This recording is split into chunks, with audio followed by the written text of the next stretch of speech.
to wrap up the show by bringing on Leslie Hodgkins. Les is a close personal friend of mine, a filmmaker, collaborator. How's it going, man? Yeah, thank you. Good. How are you? Yeah, pretty good. Welcome. Cool. I'm glad to have you on Inside the Sulphurbath. Thank you. This is, of course, our new show, man. Yeah, what do you think? How's it going? Does it look okay? It's going great. Yeah. Looks good. Cool. Things are happening. Yeah. So we had you. We did have you on the show last week for a flash, wasn't it? Yeah, you were on for a flash at the end. You were. It was a sneak attack. Right. Yeah. Sorry about that. Yeah, we didn't know it was coming. We planned it. But you were switching the show, right, last week, so. Yeah. Behind the scenes. And then you did like a streaking event where you ran in front of the camera like a streaker in England at a football game. It's a good word for it. Yeah. Or like stage diving, maybe. Right. It was more that. Soy bombing. It was Soy bombing. There was a tiny little like 3 square foot mosh pit going on right here. Yeah. In the 1 studio. person, 3 foot mosh pit. Yeah. Right. It was pretty cool. Chaos ensued. It was. Mm-hmm. Awesome. So, well, welcome. And yeah, tonight we're going to go through a couple clips you brought us of some of your artwork and your films that you've been making. Also like to talk to you, about your process and everything, and Sure. Yeah. and your interests and everything, and like what you're moving towards as you make more projects. So. Yeah. Well, we're going to have a few clips that are from newer film projects that I've been working on. They've been in gestation for some time, so this will be the first time that a lot of people have even seen any of it. So that's great. Cool. But yeah, it's sort of homemade personal filmmaking, I guess is how I would describe it. There's obviously not a lot of budget or crew or large production expense that goes into these films, but for me, I think that that's great. I think that film is a medium that can be exploited by individual people.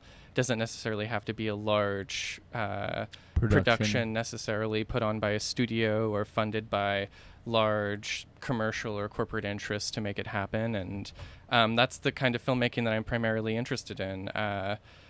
So what you're going to see was these films were largely made at my own expense, as an extension of my own interests, and at a large, maybe to some degree, a reflection of my own personal life in some way or another. Not that they're at all realistic, but there's always a kind of mirror or double of a person's own life, I think, when they're working with art that directly to create something. It's and naturally personal, and you get into something that you view that's yours, Right. And what kind of format are you talking about when you're saying you're doing it yourself? You doing video or?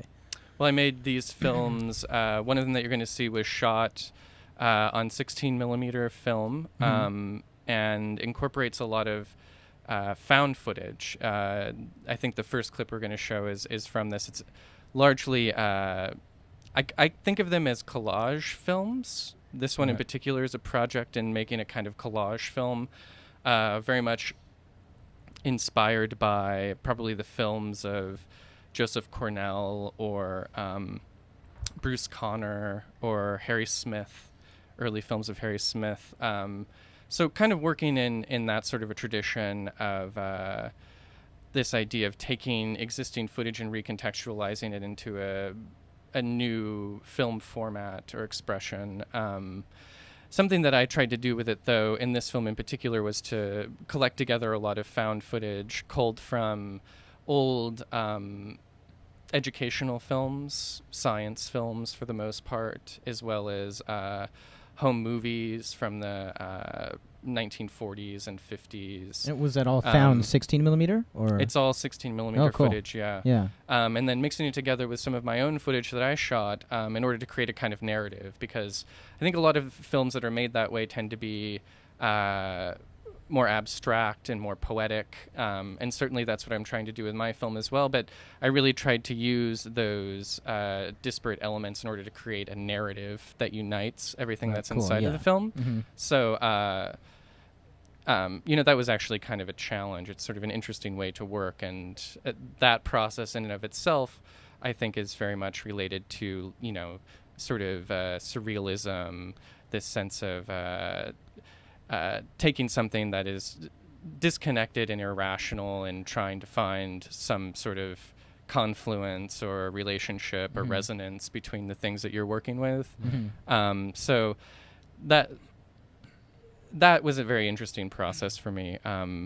You know, something that is a big inspiration would be like the early Max Ernst collages. He'd make these collage novels out of old 19th century engravings that he would put together, and there's a kind of dreamlike continuity between the images because they come from a similar source, but he's completely recontextualized them and created this kind of surreal sort of dreamlike structure out of these things that are normally very mundane or banal, and then using them to create art. So it's very much done in that sort of spirit and that sort of tradition, I would say. Yeah, very cool. And do you feel somehow like you're working against the grain with, because I mean a lot of that methodology is used by modern filmmakers that are in HD and using the highest tech, the red cameras and all that. How do you think that plays in a world that, on one hand, it's like big studio movies, every studio wants to invest in the next Avengers film, and that's that's really 90% of the industry now. And then on the other hand, you have like, the 16-year-old kids making a film to put right onto YouTube and video. Yeah. So but in between there's this niche that, has been carved out. That, I mean, do you think that type of film is can play more now, can have more of an audience now in this world of all the new digital stuff? Maybe, yeah. I don't know. I feel like as far as the approach, I would probably be much more in line with the generation of people who are using the internet in a kind of DIY, direct access to art and then distribution of art, rather than a sense of a larger commercial economy built into the sort of art that you're trying to create. So these films are certainly made in a spirit that I don't think really relates to that sort of larger commercial production of films as people know it. And certainly I think it's very interesting that a lot of people have this direct access through the internet or through easy to acquire technology. And I think that is a direction in filmmaking that more and more, and it's hard to even talk about it as being new, because I think aside from the internet, there's certainly been generations of artists and filmmakers who have used the sort of more easy to acquire filmmaking media in order to construct their own, visionary films out of those materials. And that is a huge inspiration to me, and I think is very important. But sure, I think that the internet is kind of a whole new direction that maybe some of that can take, and certainly digital technology as well. And even though these films were made using actual 16 millimeter, these sort of outdated media, that I think sets it apart in some ways from digital technology, clearly. But it's not. I don't think it's a sort of purist statement about filmmaking at all. For me, it was just more what felt like the ideal media to express this through. So, especially you're using the camera because of the characteristics of the camera. It's something you wanted to capture it with, as opposed to using it because of its ease. Right. Yeah, perhaps. Yeah, sure. What is that camera? That's a Krasnogorsk, right? That thing's practically a dinosaur now, right? They're going to be fewer and fewer around. I've used a few different cameras for the film in particular. But you pretty much are using an archaic tools at this point. Yeah, well, I think that camera was probably built in the 1940s or 50s. So, yeah, it's pretty old. It's very old technology. But it's, I intentionally use it with digital. It's all captured and edited digitally and exploits the use of digital technology. That's where it becomes expensive, is when you want to start, editing it analog. You have to start cutting up film. And or I mean, that's not very terribly expensive at all. It could be done very, very cheaply, sure. But in some ways, that interface between analog and digital is something that I certainly use in the films a lot, and that I think is a really interesting approach to filmmaking. It's probably a little bit idiosyncratic compared to how a lot of films are made, but I think an idiosyncratic approach to art is usually what makes it sort of individual and a kind of singular expression of what somebody is trying to do, that process through which they find themselves creating this material. So, And to me, it's sort of like analog versus digital in some ways, especially, like video versus like 16 millimeter Super 8 film. It's a choice that the artist makes the same way they choose to paint a painting in oil or in watercolor, right. And it's so in that way, I think it's unfortunate that those media, actual shooting on film is becoming somewhat obsolete to a lot of people, mainly because of interests having to do with the market and because you can make it look like that anyway. Right, you're trying to approximate that look. So there's a certain ease that comes with it, but yeah. So anyway, maybe we could watch a clip and we. Yeah, I was gonna say that's a good time to lead into one of the clips. Do you want to set this one up, or should we just go into it and talk about it after? Sure, let's just go into it. Cool. So they can sort of.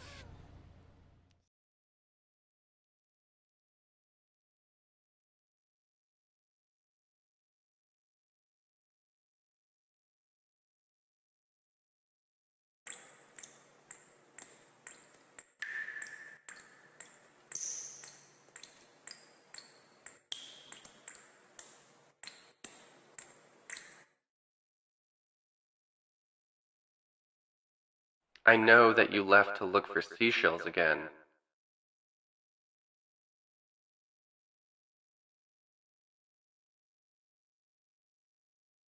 I also know about you playing that record. We've talked about this before, about the effect that those things have on you. I've told you those are your triggers. How is the therapy I'm trying to give you supposed to have any beneficial effect if you disobey my instructions? Now, I should be punishing you rather than showing you this, but I've decided to treat you first and punish you later.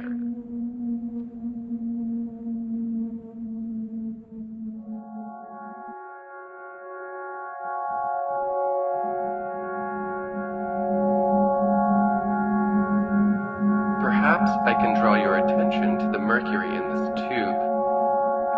What appears to be the ninth element in its liquid form is in fact of an entirely different essence. It is actually supercondensed matter.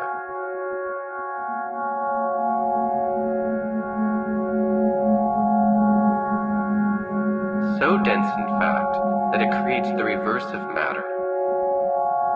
It is not antimatter, no. I've named it in matter.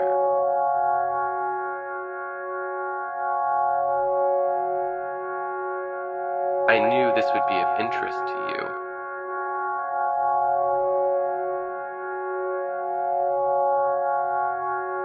In matter is what I am attempting to prove is the closest known substance to the actual material of the human soul. For I will elaborate on this or any other experiments I have undertaken for your benefit. Now, perfect.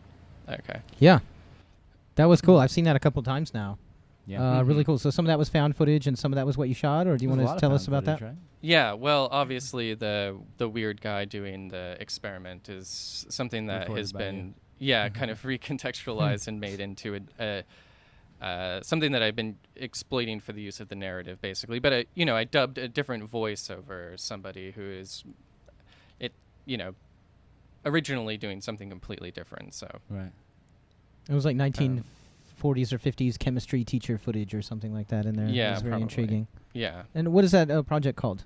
Can you share it with us? The film is going to be called Castle Undine, Mm-hmm. and it's a sort of longer piece that we'll probably have another clip from later that is one of these collage film experiments. It's a little different than the other film that we're going to see footage from, which is more of a travelogue type film that was shot primarily in Mexico, almost Still on entirely. 16 millimeter though. This one was shot on Super 8, actually, and on color reversal stock, Super 8 reversal stock. So, And if it doesn't take too long, what is that?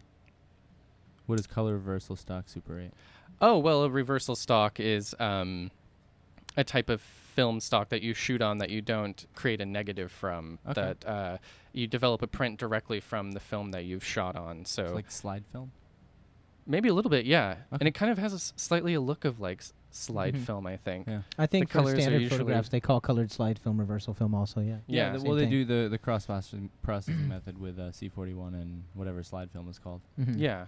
That might be something like that. So is it intended to do something different with the film than it was originally done, or is it just the type of film you used? Yeah, well, it's for ease of expense, really. Okay. I mean, it's a medium of film that most people would probably use if they were making home movies. Right. So if they were going to go out and, like, you know, when Super 8 was popular and they were shooting a bunch of footage, they would just want a print that they could just watch whatever they Yeah. made their home movies Something on. very probably. very average general, just like good fast ISO or something like that. Yeah, exactly. It's sort But of it has fixed such a ISO, cool so you- texture and the quality of it, and there's something, it's, you know, interlaced with nostalgia inherently, and it's, I don't know, something very interesting about that. Yeah, the colors are very desaturated, Mhm. and it has an older look to it, Mhm. which I'm very interested in the way that different mediums, especially visual mediums, can evoke time periods. Yeah.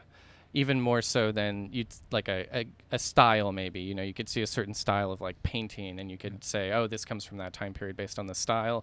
I think with reproducible mediums that we have now, it has to do with how technologically advanced that given thing is, and Right. the aura that creates when you Mhm. see It's it. very absolute. Like that film is gonna look like that film Mm-hmm. always.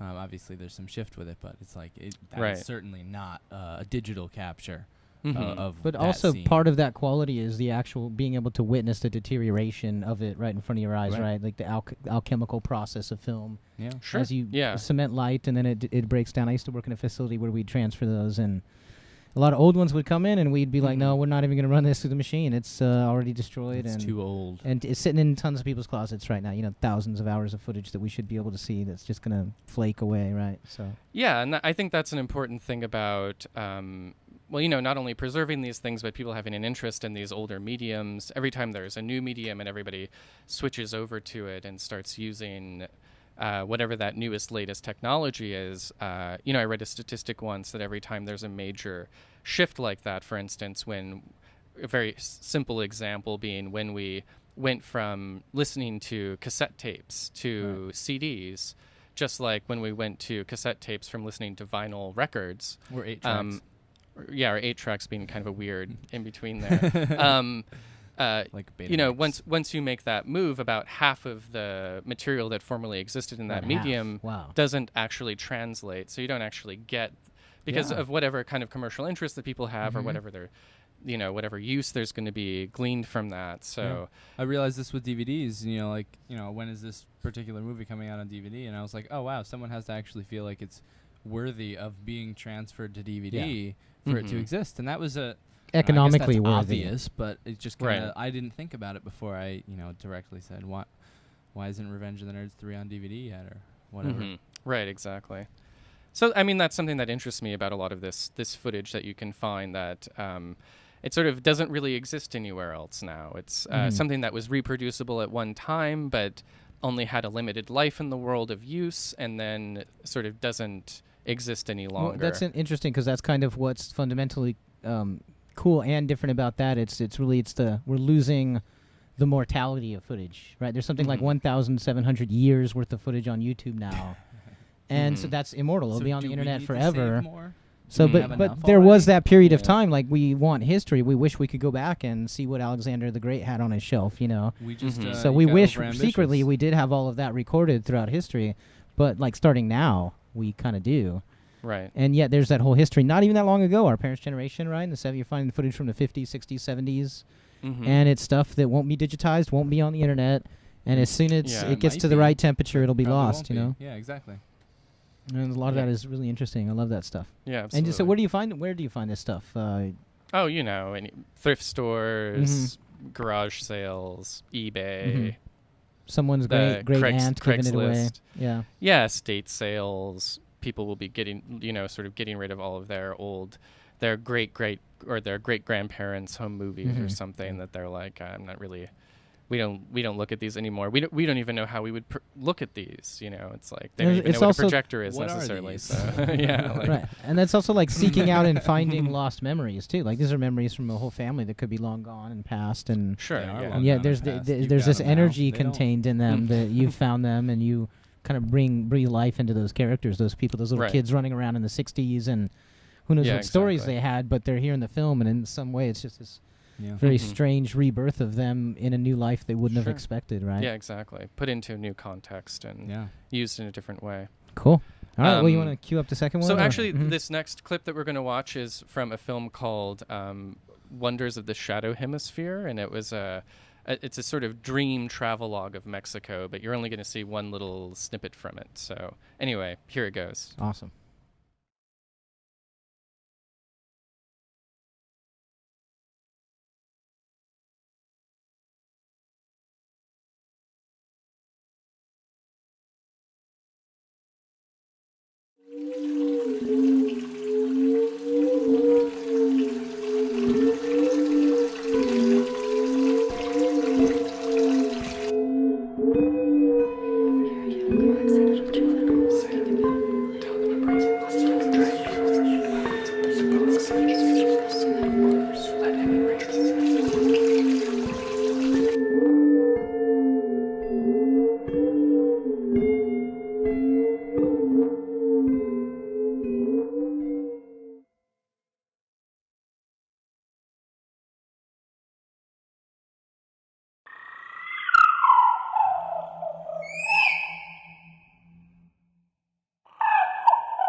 Okay, welcome back. That was All right. really cool. So So Thank that you. was, can you tell me the title again? I'm afraid I'll mess it up. Oh, Wonders of the Shadow Hemisphere. Wonders of the Shadow Hemisphere. That's really Mhm. cool. And you were standing atop a pyramid, or what were you doing there? What's going on? Oh no, yeah, no, that was all footage shot in Oaxaca City in Oaxaca, Mm-hmm. Mexico. Mm-hmm. So, And what camera were you using for that one? That you said the Super 8 on that one? oh yeah, that was shot with Super 8 footage. So that was a film that's sort of like you could call it a travelogue, but to me, is an interesting process of editing it because it was collecting all of this footage and then from travels in Mexico and then taking that footage and sort of trying to put it together to form some narrative that had absolutely nothing to do with the trip or with traveling or anything like that. Yeah, you're building Simply a whole other using- mythology behind almost as it. if you're for sure. using your footage as found footage for another. Exactly. experiment. That's interesting, Yeah, you could yeah. say that definitely. So, I mean, there's a process there that it's a lot like writing, Right. So you're taking this footage and you're figuring out how to write a story with it. So Um, So that actually, I wanted to ask this earlier, but I didn't know if it would go into too long of a conversation. Do you find that the footage you find, in some sense, writes your stories at all? Sure. A little bit? Yeah, well, that's one of the really challenging and evocative things involved in that process. Is Right. you're taking, you're sort of limiting yourself to these given things, and you Right. have to figure out how you can fit them together to make a story out of it. And I think a lot of documentaries are probably made that way, Yeah. and certainly something that was a big influence on that, like I said before, sort of like collage films, but also documentaries and essay films. So the Wonders of the Shadow Hemisphere is sort of like an essay film that imitates like a silent film, I guess, if that doesn't sound too abstruse. No, absolutely. But something that was a big influence on that was some, like Louis Buñuel's L'Âge d'Or, Mhm. which is it is a silent film from a certain era, but it's also uses a lot of found elements, found footage, and it's sort of the storyline is so associational, the way that it develops and the way that it moves through the story, that it has a unifying theme, but it's very surreal and feels very dreamlike because the movement of it is so based on free association and based on a kind of weird dream logic. Mhm. So there's an element of that to the film that we just saw. And I would say also to the other film that we're watching footage from, the other Castle project, Undine. which is called Castle Undine, and it's all in black and white, and utilizes a lot of actual found footage. Right. So, And when you're, for this one, for example, that you're about to, that we just watched, when you're out there shooting, do you have an idea already in your brain what you're going to use this footage for? Or does most of that happen when you're back editing? How much of it is a post-production process? sure, there's kind of a loose idea involved, but it's also, like you guys were talking about earlier with Fumio and Carol, it's a lot of it is improvisation. So you're in a given situation and you are trying to see what works well, what looks good, what kind of footage would be something that would be usable. And, I think anybody's filming process is kind of like that. So, a lot of it is you just sort of feeling out a situation and trying to get good footage. And then later you figure out how to edit it. Yeah. So, I think, the films of Chris Marker are probably a big influence, which assemble a lot of different sorts of sources of photography and film that are some great then put assemblage together work. And also, into- kind of creating a new language. You mentioned Harry Smith, something like Heaven and Earth Magic or whatever certainly creates Yeah. a whole new type of space that people aren't used to. Oh, I'm watching a film. It's a whole new type of space that they're not used to really following a narrative in that way. Right. And so it becomes very exciting in that way, especially like you said earlier, you were saying one of the keys is having that narrative stick so that it's not so random sometimes. And I think that's really, when I see experimental work like that, that's what really rewards it for me, is when I realize that there is some undertow here that I can follow what's going on. And yet at the same time, there's the other side of that too, which can be enjoyable too, of course. But Right. can we see any of this work of yours online as well? Obviously, we're just showing little clips from these, but can you see Castle and Dean and the other film online anywhere? Or Sure. In the future.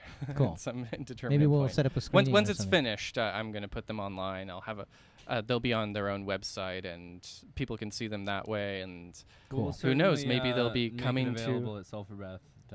Yeah, anytime. Sure. Once they're done, Yeah. they'll definitely be able to be linked to the show and everything. And maybe on another episode, we'll be promoting it screened somewhere. Would be cool. Yeah. Nice. Yeah. Yeah. Be coming to a theater near you. A theater near you. Do you guys want to all do it at the same time?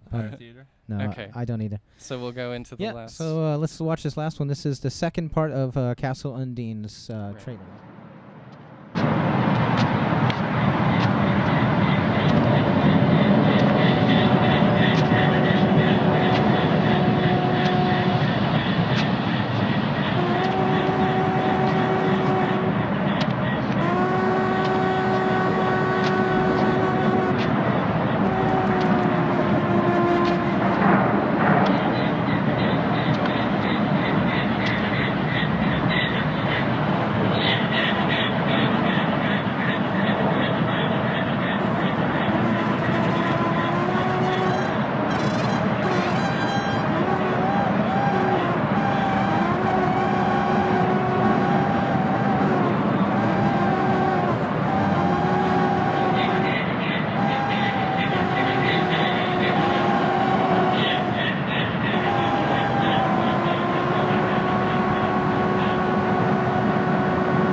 Mr. Glass.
Yeah, thank you. So that was another clip from Castle Undine.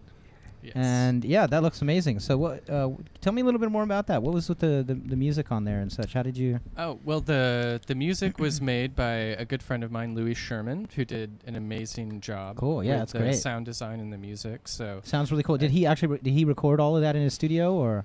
yeah, he recorded it, sure, in his studio. Watching the footage and sort of used the music to help construct a lot of the atmosphere and even contribute to the narrative to a large Cool. extent, as well as a lot of the sound design stuff. So, Mm-hmm. yes, you can talk about how personal filmmaking and all of that, but it can also be a very rewarding collaborating experience too. So, Oh yeah, and sharing that it's a personal huge- experience with other collaborators yeah, for sure. Yeah, huge part of making films. is I'd love to have collaboration, Louis so- on the show at some point and talk to him about it from his perspective as well. Yeah, cool.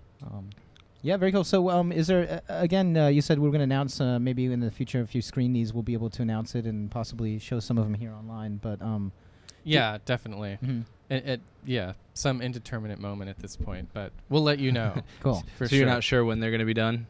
They're on their way? They're pretty much done. Mhm. All right. But yeah. So it sounds like we So- should just set something up. So we're talking about soon. Yeah. Soon. Next All right, weekend. Soon, Oh, cool. everybody. Maybe. Oh, Yeah. we'll send out an email invite. Yeah, very cool. Right. The distribution began.